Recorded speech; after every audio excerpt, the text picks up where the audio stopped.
Wakey, wakey, good morning. It is Wednesday, the 5th of July, 2023, and I'm glad that you're joining us here on Morning Prime.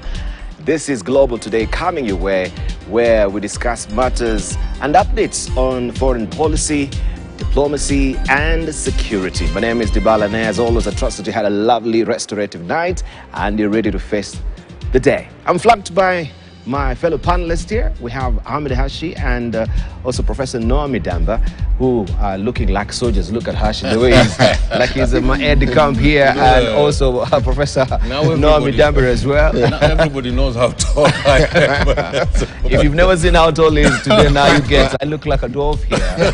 And we have also Noah Midamba with us as well. He's been away and he's back. Noah, good to see you. Good to see you, Dibala. Yes, how are you? I'm doing wonderful. Yeah, so today you get to be a host at least and to start the show. I'm very excited to be back here.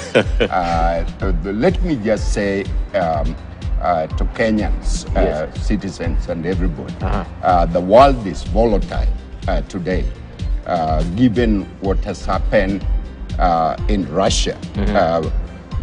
Putin is mortally wounded, and we need to be very careful as a Kenyan on how we craft our foreign policy. We need to look at India and the way India is balancing its strategies. We need to focus on the regional, the East Africa community. We need to solve the dispute between Somalia and Kenya and put that into place. We need to loop in Ethiopia and Somalia into the East Africa community. Indeed. That ought to be our focus. A lot of issues as well. And you know, President Xi Jinping had an SOC meeting, and where also we had Vladimir Putin, of course, also talking via the video clip there, or the video conferencing, and saying that Russia is in a solid state. Does it really belie what really happened recently as far as Wagner is concerned, and the togetherness of that particular country, and even with the war with Ukraine? Right now, we know also the Palestinian war, not really war, but of course the unrest that is ongoing there. We have the Israeli military that has been on the ground so far. 1,000 troops were sent there, and right now they've withdrawn. But people also, we've had casualties and people dying. Here in the country, we look at what is happening with the raid of Al-Shabaab. Yesterday, we had the CS of Interior going to northern Kenya and speaking to security chiefs there and assuring them that the government is on high alert as far as Al-Shabaab is concerned, but he needs a concerted effort of all the security apparatus in the country as well. We shall be looking at what is happening in Uganda. But more patently as well is the issue of the preferential trade area agreement, and that is the agreement that we had with the European Union.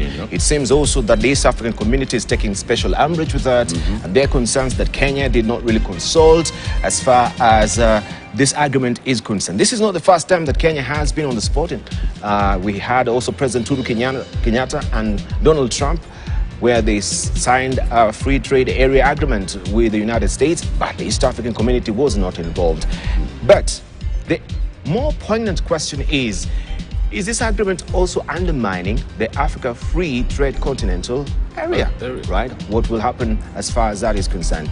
Ahmed Hashi is also here. Will tell us what you've been following France and how they came out in force just for one person, the 17-year-old that was shot by the police, and after other issues as well. We have the UN Security Council has pulled out the peacekeeping mission in Mali. What does it portend for Mali itself and the Sahel region as far as security is concerned? I correctly predicted if you remember, that the Sahel regions are going to be in turmoil, and that the states there are going to be fragile, and the possibility of state collapse is very imminent.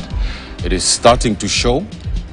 The Malian authorities are using Russian mercenaries and to fight the terrorist groups that are at the north. In France, after 50 years of trying what is called the mission civilisatrice or assimilation, just shows that it has failed, that the French society has become deeply racist, and they're shooting people of African descent every day there. And there was an uprising in that society, and we in Africa are watching very carefully. And if I was the foreign minister today, I would have summoned the French ambassador and asked him what's going on in Paris. But you can see only one soul being affected. Everyone really comes out in force to support that particular soul.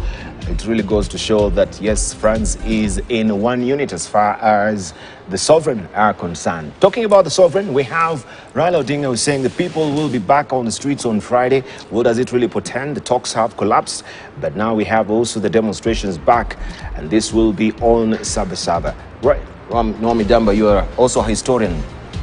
When you talk about Sabasaba, what do you remember? Sabasaba has a very historical impact on our society. It brought struggle together to focus on the need of our country and the need of the continent. And to revisit it, we have to look at the relevancy. To revisit Sabasaba, we need to move to the next stage to bring this country up. And so I have yet to be convinced that it is necessary to constantly, in the present stage, bring the Sabasaba issue. That is the question that I'm raising. So are you pro? Are you against? Where are you? What I really think about and what is important for this country is the government need to know that every Kenyan matters, and whatever Kenyan saying matters. Vote, you can have unity vote and all that, but you can't vote against the people because it is the people that is in the constitution. If government can't work, it is the people who decide. And so the government need to be open to opposing view and need to take in consideration their view in order to create policy. For instance, do we need 50 do we need them? At present, when we have such a serious challenge in our economy. These are questions that are rightly raised, but there is need to be a serious dialogue between the opposition and the government sitting down together to construct a viable vehicle that carries us in front. Indeed. That's where I'm coming from. Right, thank you. So we have a full-packed show. You know the drill. Of course, I'm standing in between giants here as far as matters security, foreign policy, and diplomacy is concerned. I'll be standing on the shoulder to look far because they'll be giving me a heightened understanding of what is really happening. And for you as well, make sure you cross over, head over to our Twitter handle at KTN News is our Twitter handle. Also at Dibala Nair, that's my Twitter handle as well. I don't know Hashi's Twitter handle. No, it's at DDHIMBIIL. What is the acronym for this? I didn't want too many followers. So why are you on Twitter if you don't want followers? I want to follow people. I don't want to be followed. Professor Noah Midamba is on Instagram. He puts all the pictures. I'm also on Instagram. All right, let's see what is fresh off the press. And this is what you're waking up to on the front page of the bold paper, The Standard. No turning back. This is what Raila is saying. No turning back. That is what is on the front page of The Standard this morning. No turning back, says Raila, as talks collapse. That is what is on the front page of The Standard today. I will just be walking over now down. We sit down with the panelists and then we continue with the papers as well. No turning back, says Raila, as talks collapse. That is what we have on the front page of The Standard. Sabasaba demos. As Azimio leaders gears up for a fresh round of battle with President Ruto with a nationwide anti-government rallies this Friday, Kenya Kwanza's team in the House bipartisan talk says IBC selection panel will go ahead to recruit commissioners. That is what we can follow also on page 8 of The Standard today. Tearful prayer meeting for Londiani crush victims also is another story that you want to follow inside The Standard as well. And you can see somber mood at Londiani Trading Center, where relatives, friends, and dignitaries held a memorial service for 53 people who died in a Hori Road accident along the Nakuru-Kericho Highway. That is the Standard this morning. Page 4 and 5 is where this is tucked away.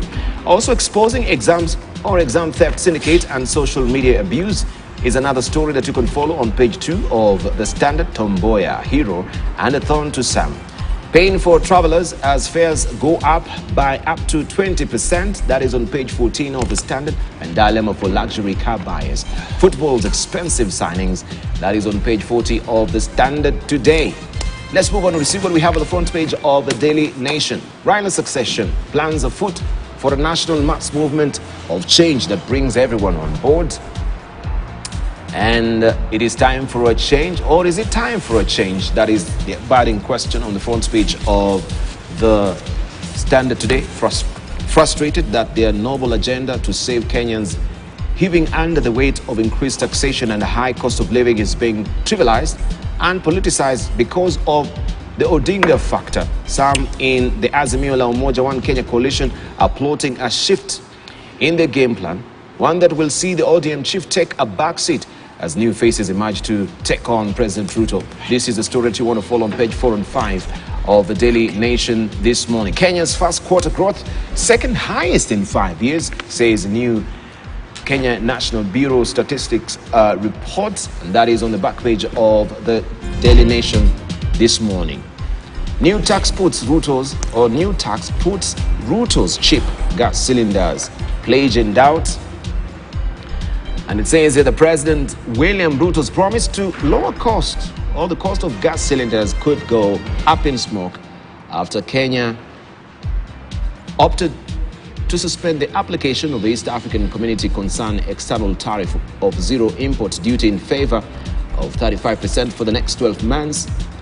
Effective July 1st, this means that the cost of imported liquefied petroleum gas cylinders is set to increase months after President Ruto said his government will reduce the cost of a 6 kg gas cylinder to between 300 and 500.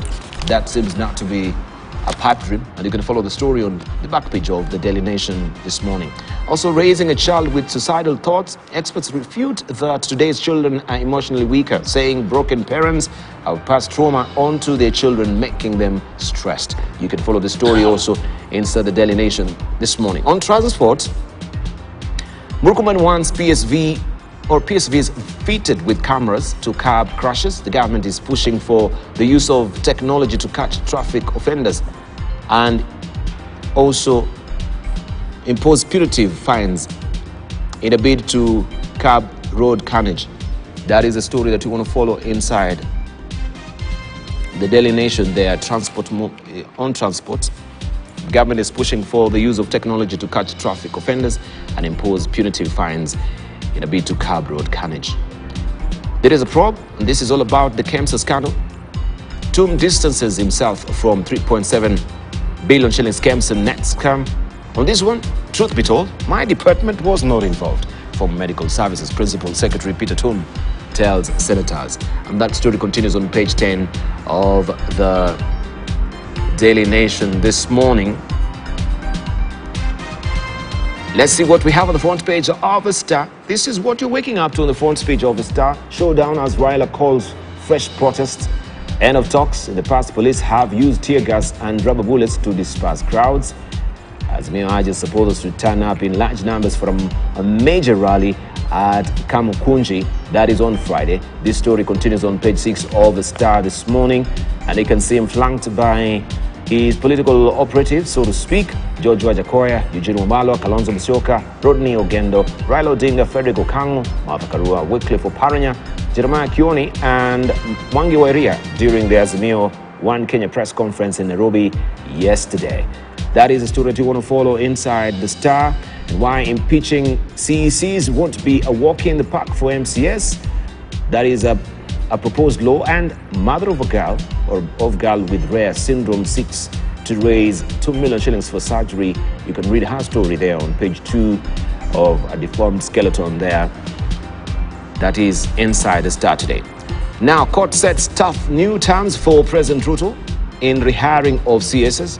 This is a legal hurdle. You can read all about it on page 4 and 5, what the court pronounced itself as far as the CSs is concerned.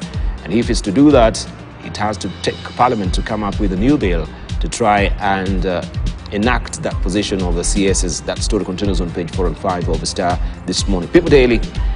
New fuel tax hits Kenyans. That is a splash today. Hard times, fares to go up, and by the way, that is bound to go up by 30% according to the Matatu Owners Association.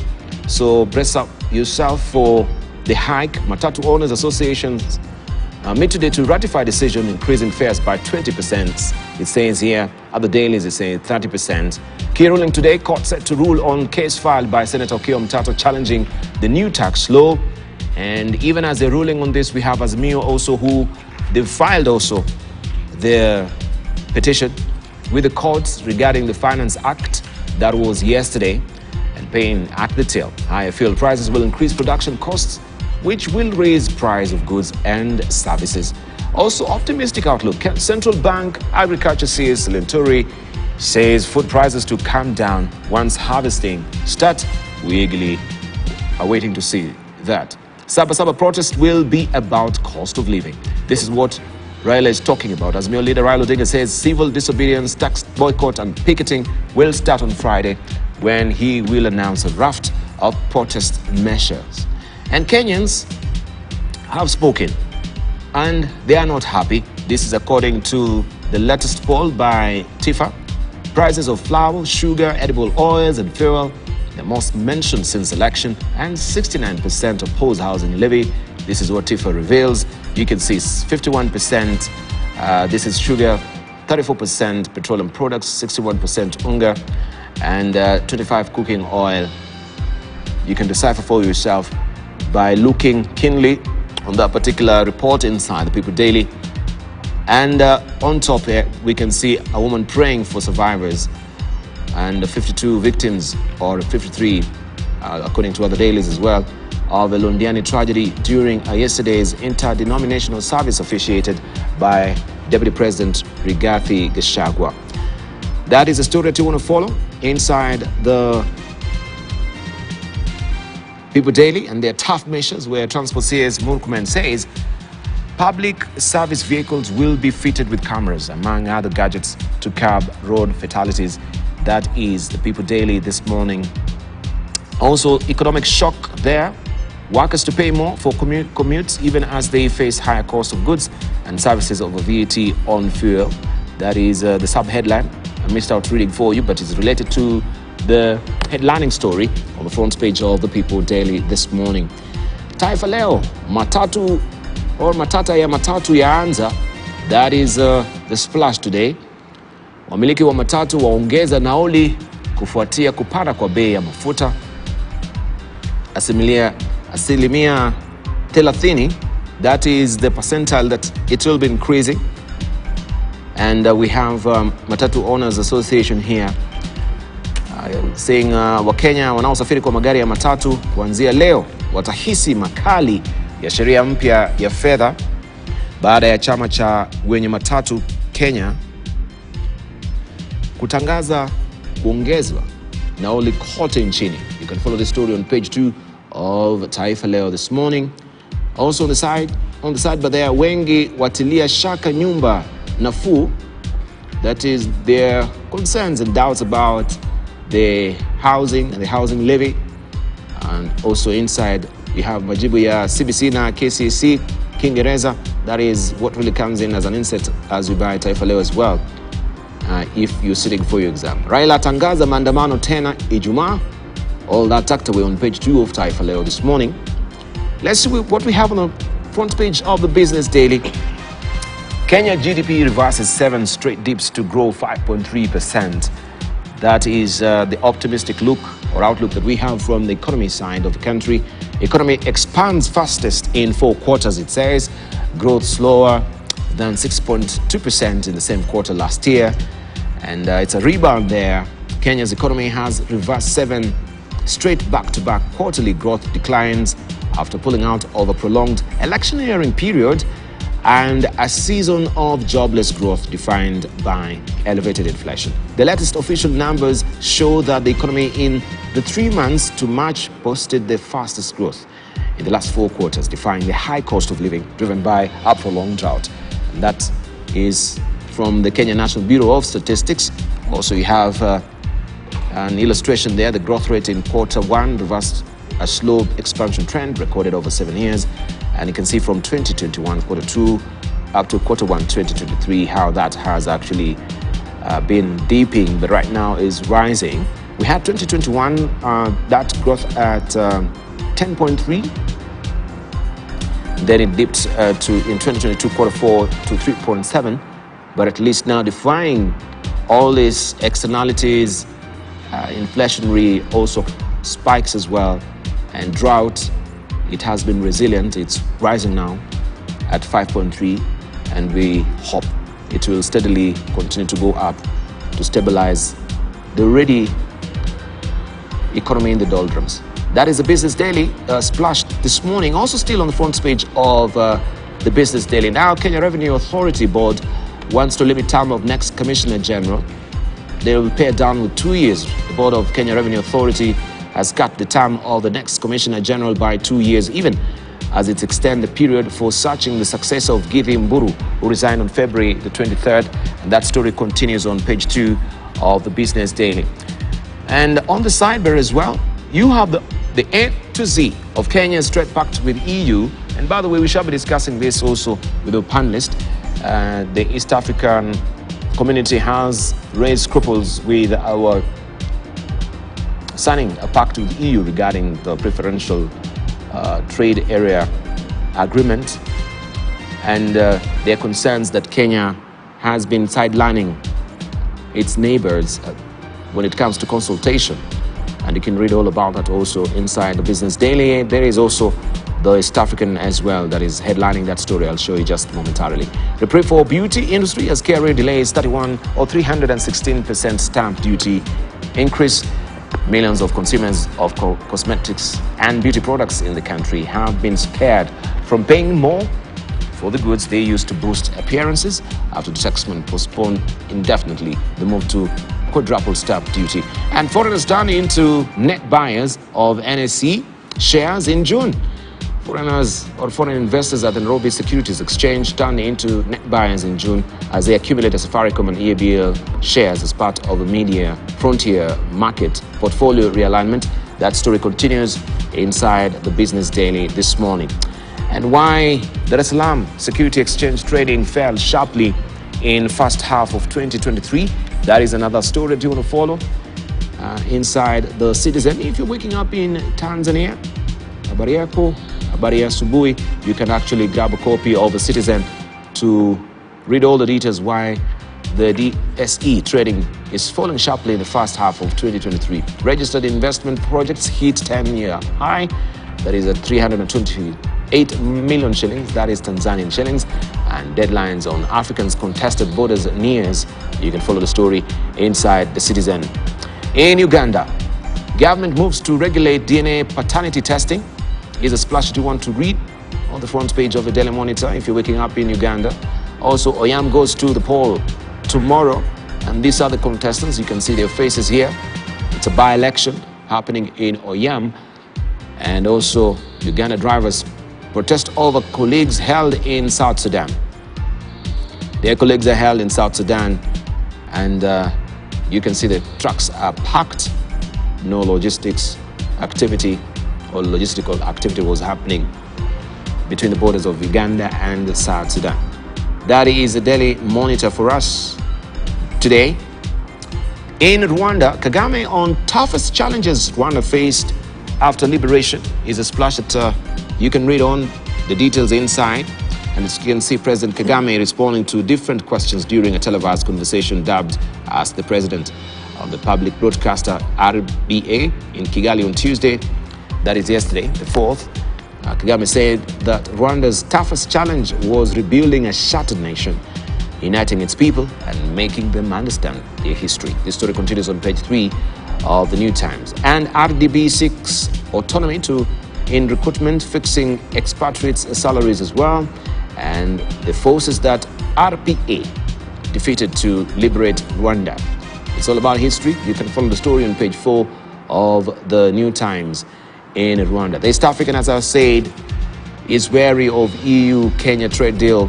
And experts say more provisions of EPA jeopardize the common market At a time Africa is propping up, I should say, its own free trade area to boost local producers. And this is a quintessential picture that is sparking all this debate. We can see Kenyan Cabinet Secretary for Investment, Trade and Industry, Moses Kuria, and the European Commission Executive, VP Vladis Dombrovskis.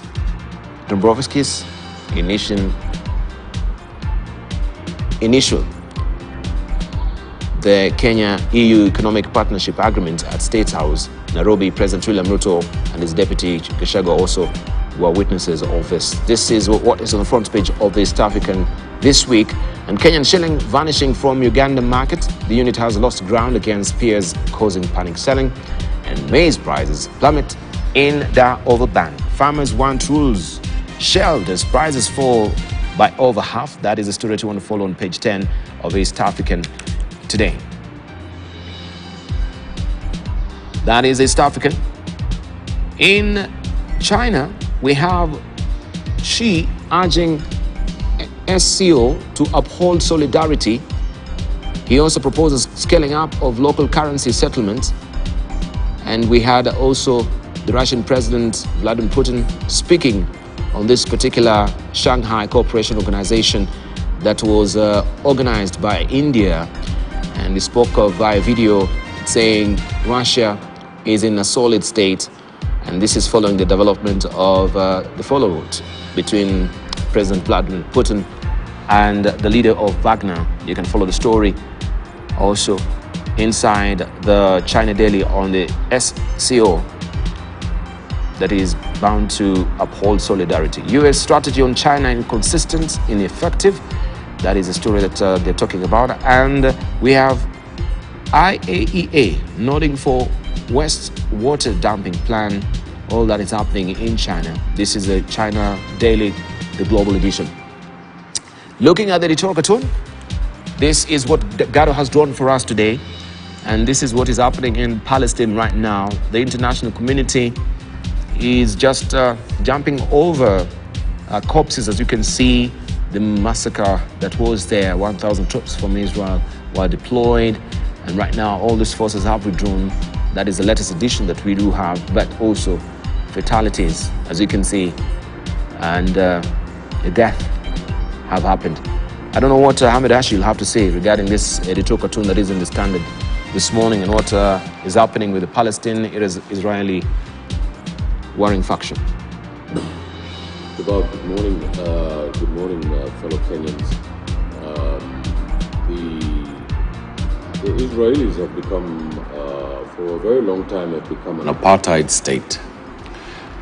We Africans recognize apartheid when we see it, because we are the ones who have suffered under it, fought against it. And the apartheid system in Israel is supported very much so by the United States. Otherwise, it would disappear tomorrow morning. Mm-hmm. The Palestinian cause, Debal, does not need, as I've said before, 300 million Arabs, nor does it need 1.5 billion Muslims. Mm-hmm. The Palestinian cause is a cause in itself, just as the Jewish cause was a cause in itself after the Second World War. And it took the Jewish community 1,000 years to come back to Jerusalem. And it's not going to take the Palestinians that long. Because what is happening, Debal, is that it is not the Arabs or the world that is going to free Palestine. It is the Israelis who are going to free Palestine, in my view. And the reason that's going to happen is because, Debal, the pain and the ache of the Palestinian people does not only it's not only on the Palestinian side, it's also on the Israeli side of Palestine. Mm-hmm. Because the soldiers and the communities that go to Palestine to go and shoot, kill, do all kinds of things, including now they have cameras in Hebron watching every citizen. That kind of sclerosis is going to have a psychological impact on the Israeli people themselves, who are already demonstrating against a radical right-wing prime minister who wants to destroy the judiciary of Israel. And I think that sooner or later that the Israelis and the Palestinians are going to reconcile, and there's going to be a two-state solution, even though I am a proponent of a one-state solution that has equal citizenship under the law, that has, the basic constitutional government that we want, and one man, one vote. These two fellows are cousins. They are not different from each other. It is just that this idea of having a purely Jewish state, I think, Debal, it's passé now. The question on whether the Jewish people themselves are absolutely Jewish is up for grabs. For an example, in my faith and in my community, we have had the Jewish community in our community for a long time, and a lot of people believe that the Somalis are the 12th tribe of Israel. They got the Falashas there just 100 kilometers away from us, and so I think that it is a very urgent thing for us to deal with the Palestinian-Israeli issue, because it has been a thorn on the side of international relations now for 60 years. And what is happening in Jenin, Debal, is nothing compared to what happened to Gaza when it was bombed. The only thing that they didn't use was B-52s. They used everything else, including... So, Debal, we urge the European Union, we urge the Americans, we urge the African Union that the pain and the suffering of the Israelis and the Palestinians, and particularly the Palestinians, has to end as soon as it can. All right, Noah Midamba, briefly, just on editorial cartoon as well, and what is the response of the international community? Debal, the story goes that Anwar Sadat and Begin, when Jimmy Carter brought them to Camp David for the resolution, refused to talk to each other.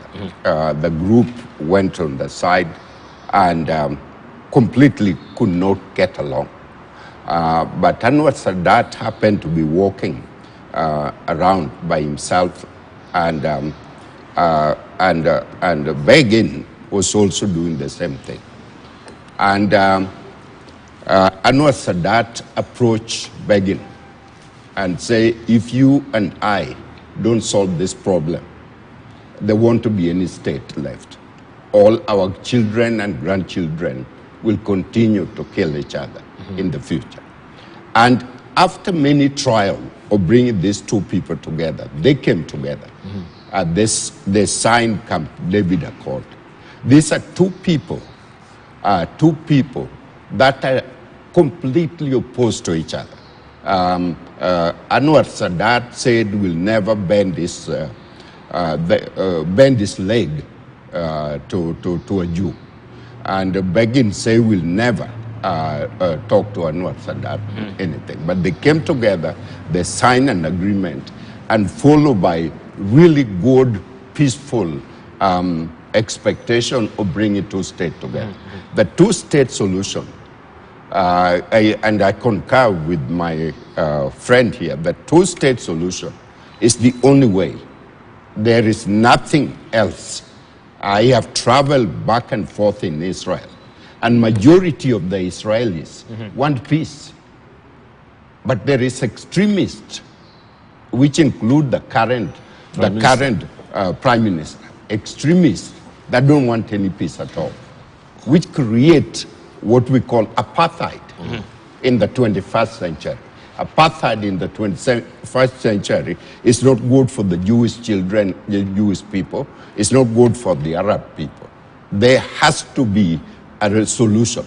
And it's getting dangerous, because sophistication of the system of fighting, which will end up killing more people than ever before. So that's what people need to realize. Right, and that is the current state of play as far as the Palestinian-Israeli faction is concerned there. Correct. And the question that maybe Garo is actually trying to make us really ponder about is, what is the reaction of the international community as you can look at that particular editorial cartoon? This is what is in the Standard this morning, and we can cross over now to also the Star. And we have there, this is all about the debate that you've been following as far as the Chief Administrative Secretary is concerned. And we can see nyama imetolewa mdomoni nyama ya kuku there. And you can see there the judiciary is flying away with the CS's jobs as far as that is concerned. And they're contesting this in court. But Noah, when we began the program, you were talking about how bloated the government is. And the president has been speaking on bearing down on the wage bill. And this is the final result as far as the determination of the courts is concerned. Ahmed Hashi, where are we headed? I think as far as the bloated government, the wage bill is concerned. Well, I said 2 days after the inauguration of the president that he was going to be a one-term president, that he was going to not bring the people of Kenya together, and that he was going to ruin the economy. My predictions, as you know, Debal, my predictions are made of potent stuff. When I say something on KTN, these things tend to happen. So, Debal, I want to put it to you, or I want to testify to you, Debal, today, that it's gone beyond putting it to you, that Mr. Ruto's coalition of the willing has now become a willing of the coalition, if you get the drift. The willing of the coalition means that there's going to be a huge fight inside this grand sort of coalition that they have. Because, you know, the people who are being appointed CAS, ni watu ya mtaani, the people who mobilize the youth and things like this Malala-type people. You can tell the cabinet is also being turned into a Malala-type cabinet.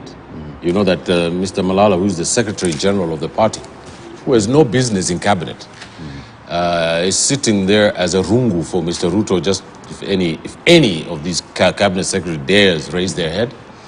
And I think that the government of yes men, by yes men, and for yes men, the ball will end before the election writ is called in August. And Kenyans already, and particularly in the constituencies that voted for Mr. Ruto, even if you wear a yellow T-shirt now in central Kenya, you can be dragged off for a matatu. And before, it was the best color that you saw in central Kenya. My cousins over there in Nandi County are not happy as well, because you know that he promised everything. Now the fuel, you remember? 100 days, the fuel was going to come down. I am not criticizing the government. I'm just criticizing what they said, what they promised. It's not me who said those things. It's the presidential campaign that said those things. So there's an across-the-board failure. But there's also there's a much more serious issue, Debal. And that serious issue is that I can feel the ocean of flux in our society. Debal, the entire country is suffering. People are having one meal a day. Getting into a matatu or going from home to work is a big problem. Rent, Debal, is difficult to pay. My sense of the people, Debal, is very nuanced.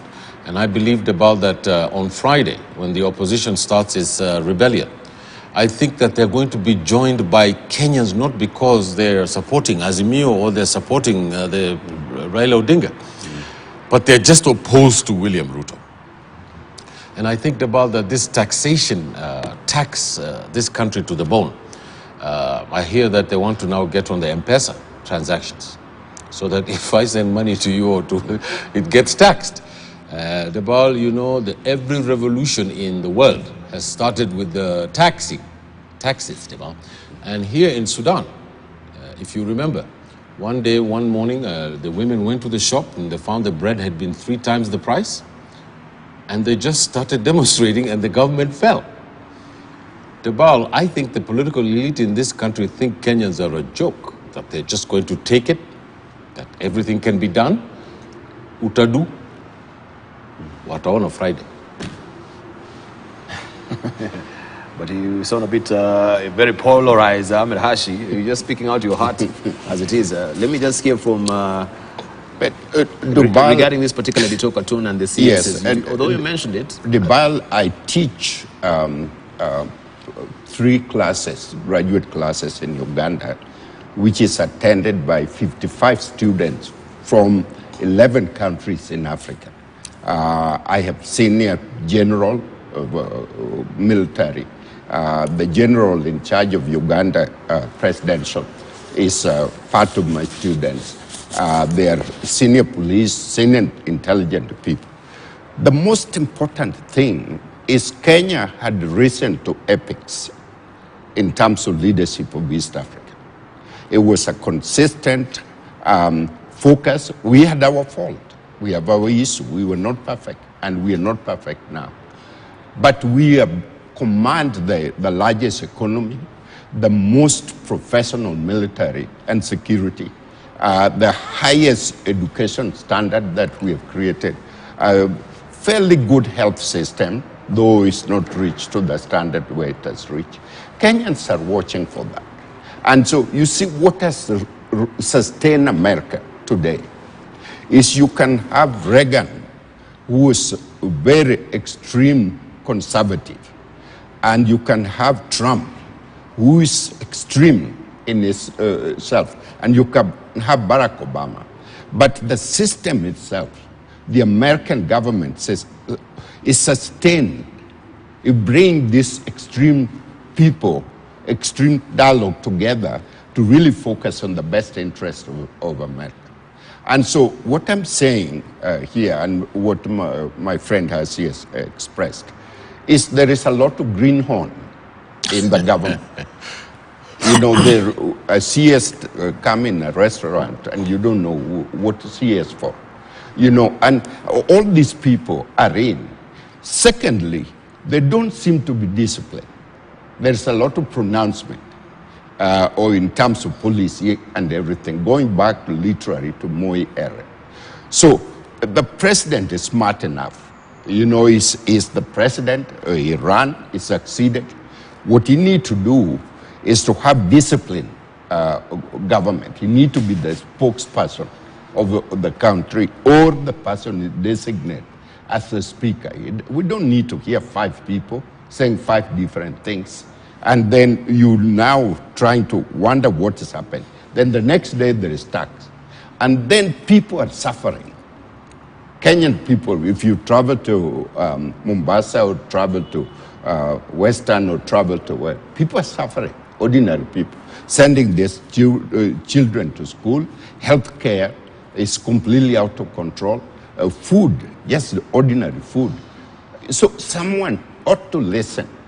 Someone ought to listen that Kenyans are fed up with the campaign slogans, 2027, all that. Kenya don't want to hear that.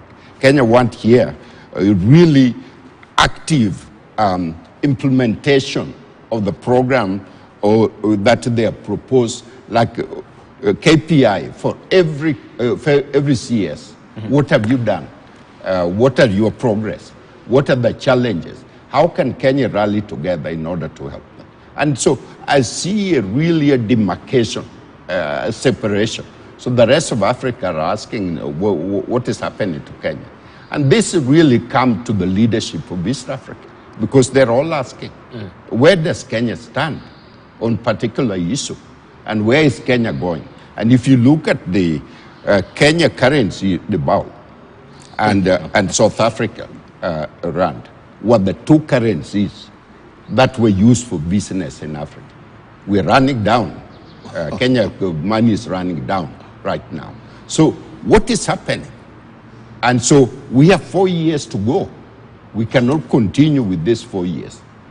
I support the president to succeed, but the people surrounding the president need to rally together and need to listen to the Kenyan people. Absolutely, indeed. That is what we have there on the editorial cartoon, and the comments there from Noah Midamba. I think there's a face here which is misplaced.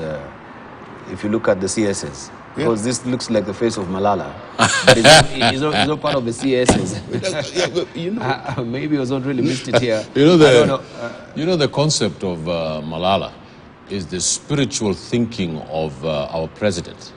Our president, remember, was in YK 92. This is his political culture. Debal, Malala, the many more in the cabinet and permanent secretaries. These are people in the temple of William Ruto. And the chief there who whips them up is the Minister for Roads, Mr. Murkomen, who went to Londiani. And I want to send my deepest condolences to the people who lost their lives there. It just shows you how many times that we keep talking. Every time this happens, I urge the government to have a national disaster center. I urge them to have a national disaster center and a czar for disasters in this country. I urge them to create those in the counties to make sure that there were constabularies.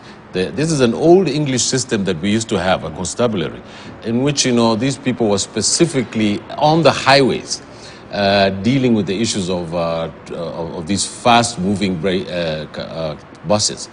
They check the buses, they stop to check if the brakes are working. The huge fines used to be paid. This used to be, I used to see that when I was a young boy here in Wasingishu. I went to primary school here in Wasingishu. I had family there, so we lived there for a while. And coming down to Nakuru, all the way to Nairobi, the assistant commissioner of police, if you remember him, used to drive up and down that highway to make sure nobody drove fast, and everybody used to be scared of that police commissioner. I remember his name. He ran after Moi when Moi came to power. The whole point of putting a camera in a car is useless. It's just useless. I'll tell you why it's useless. Yeah, I wanted to ask that. What is the It's bizarre, but I don't get it. That is not really preventative. It's not going to prevent anything. I'm saying it's not really a preventative measure. It is actually checking afterwards. It's a check on afterwards to see why the accident happened. Yeah, and if at all you retrieve the exactly, camera, even if you can retrieve it, because it's going to get crashed in the crash. Yeah. So, there's harebrained ideas from the government. And I'm not just criticizing the government, I always give them ideas on how to do better. I think that they need to bring people into the government that don't have the same kind of culture. This culture of having the president right here on your side, being micromanaged about how this government should run. If anybody wants a ABC of how to run a government, please just look at what President Kibaki did. The best president we had. Tom Mboya would have been better, but they wouldn't. And today is when they killed our famous son. This country would have been very different with Tom Mboya. And you just have to look at President Kibaki's way of governing this country, and you see how well he governed this country. He never said a word. He read his memos, and he let the cabinet secretaries perhaps they do their job. So I want to say to the government that it's very important for you to seek advice, to seek new people. You have to break up the group that's inside there now, because they're not going to deliver. And in another year, if this goes on, in German, Kenya will be kaput. My point is simple. Take a leaf from Rwanda, where there is law and order, where you don't have this carnage that we have on our street. My cousin took a motorbike border right the other day. The fellow was going opposite the way, and he asked him, why don't you turn around and follow the right? The guy said they are the government. Okay, so if borders are the government, if matatus are the government, then what about the president and his cabinet? Who is running the country? So these are the issue. Law and order has to happen, but law and order happen when there is a governance, when people understand the base of where we are coming from. And people are acting up because they are angry about things. And therefore, we ought to be able to have a disciplined cabinet that is speaking when necessary and giving people progress that need to be understood all the time. And the president only speak. When the president speaks, you don't have to 10 other people speaking on behalf of the country. Okay, quickly. The imbalance between the rich and the poor is the most fatal blow to a republic. That's a fellow called Plutarch. If you go to Nairobi West, you will see 3 million shilling Suzukis, hatchbacks, with the middle class selling eggs, cabbages, and carrots. I'm not kidding. Right here in Nairobi West, my constituency here. They are lined up at night. They want to make a few thousand shillings for petrol. Do you know who is getting killed in this economy? It's the middle class. The middle class is the political economy of any nation.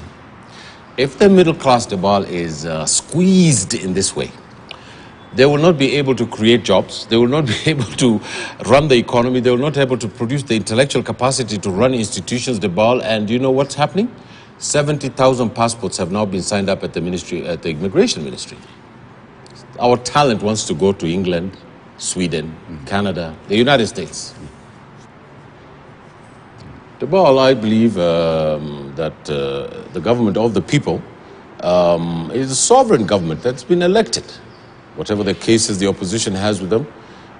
But the government ought not to believe that it has a monopoly on the truth. It does not. And it ought to seek advice and say, I don't think I'm doing the right thing. I'm not sure. Could you please tell me what is the alternative? What can I do differently? Debal, I want to urge the president to call Mr. Odinga to sit down with him as people who have worked together and say, to have the chutzpah, if I can use a Jewish word, to have the chutzpah, to go and become a mensch, a good guy, and to ask Mr. Odinga that the country first needs peace. The president needs some peace to go and do his job. The president can't work under this pressure. There's nothing he's going to deliver. That's the first thing. He needs to reach out. He's younger than Mr. Odinga. Mr. Odinga is the one who actually put the star generals on him while we were in ODM. I was there. And I think that he needs to sit down with him and tell him, look, we cannot continue like this. Country is going to be torn apart. And we have to start to be a bit patriotic about our country. It is not the political parties that's called the Republic of Kenya. It's our country, Debal. And we have it in the national anthem that we ask God to bless this country. How is God going to bless this country while each one of us is sitting in the corner with his sword inside his jacket, waiting to stab the other? This is not what the young people in this country are looking for. There's no leadership. I really urge the president to call Mr. Odinga and have direct talks with him so we can settle this country, change the economic vision that we have, try and produce jobs and do whatever it takes to settle the country. Right. We do for our station break right now. And as we're talking about that particular episode of Raila Odinga, we have an interesting editorial cartoon as well. If my director may just pick it up in full. This is what we have in the People Daily. And this is a catapult. And who is actually the stone, so to speak. This is a Saba reloaded, as you can see there. Raila Odinga will be catapulting. This is the resumption of his protest on Friday, marking also the day of the Saba, which is bound or touted to be a revolutionary day, where we had many of the bulwarks and the stalwarts of this country forging ahead to try and agitate for multi-party democracy. And of course, the regime by then was really not taking it lightly. They really came down on them as well. We're marking also the death of one of the stalwarts in the country, Mboya, and the Standard has a pullout or a spread for you on page 10 and 11, probing questions being asked still, who killed Mboya, one of our youngest, finest men in this country that will have been a very revolutionary force, I should say, in changing many of the policies and the trajectory, especially as where matters economy is concerned. This is a spread I'm showing you there on page 10 of the Standard today. Mystery killer, it says, and why Mboya sparked unease in Kenya and beyond. It was Africa's literary giant Chinua Achebe who said in his 1966 novel, A Man of the People, that politics is a dirty game. The book was published at a time Kenya's politics was getting murky, and 54 years ago today, on July 5th, 1969, two gunshots brought down one of Kenya's founding fathers And this is what Rosa Agutu, a writer, is recalling the event surrounding the assassination of Mboya, his political persuasions, and how his fraternity with the West fueled fear and unease about him in Kenya and Africa. When we're talking about public intellectuals and seasoned politicians as well, Mboya will rank first amongst many of his equals as well. We take a short break right now. Make sure you grab a copy of the Standard for that spread inside to read all about Mboya. Don't go away, you're watching Global Today. We'll be back on the other side of a break.